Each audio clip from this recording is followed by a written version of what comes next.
Well, I came in with no teeth at all. Did the implants, let me heal, brought me back in, made sure everything was fine, did the x-rays, everything was healing good, and with my age, I was surprising that it was healing so quickly. And next thing I know, he's putting in the temps. I go home and I'm going, I have teeth. I had those for a little while he was making my new ones. Once he put these in, I was like in heaven. I was able to eat things I hadn't been able to eat in over 30 years. Apples being one of them. Yeah, you told me a story about an apple. So what happened with the apple? I went home, and when Abby told me that I could eat anything that I wanted, I said, okay, fine.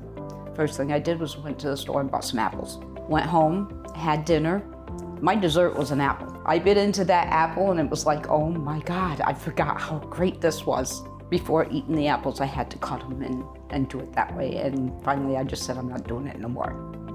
Now I can't get enough of them. Tell me a little bit about your experience at Salvatore Dental. To start from the beginning, I had a very hard time finding a dentist I was comfortable with. I started doing an online search and I saw the name Salvatore. My original dentist was Dr. Art Salvatore. I called, I set up the appointment to come in. As soon as I walked into the door, I felt comfortable. I felt like I was home. Other than that, Dr. Rich, to me, the Salvatore company is part of my family and always will be.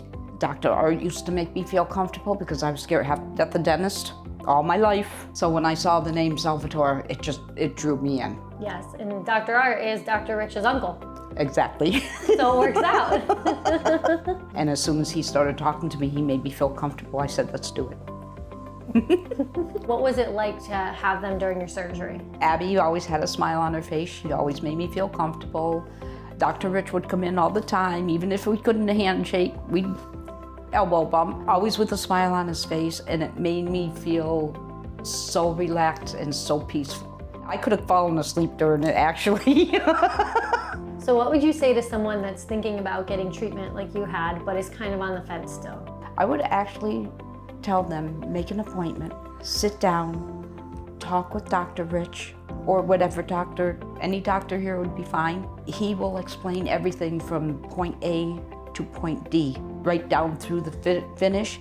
And as he's doing it, he talks you through it. I mean, like I said, I was going back and forth whether I really wanted to do it. I couldn't find a dentist I felt comfortable with. As soon as I saw the name Dr. Salvatore, I came in, and as soon as I started talking with Dr. Rich, it's like, okay, I'm good, I'm home. I can do this. And that's all it took. I need to be, even with my personal doctors, I have to feel like I'm home.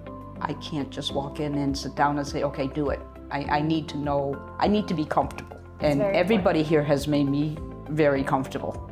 I do a lot of traveling, and in my years of traveling, I didn't smile all that much. For one, my bottom plate I couldn't keep in place, and I couldn't wear my top ones without my bottom ones without gagging. Daughter-in-law and I do a lot of girls' trips. We get on a plane, and I'm all smiles. My daughter-in-law says, boy, this is a big difference. She goes, you don't never smile when you get on a plane. I'm ready to live life the way it should be lived. 100%.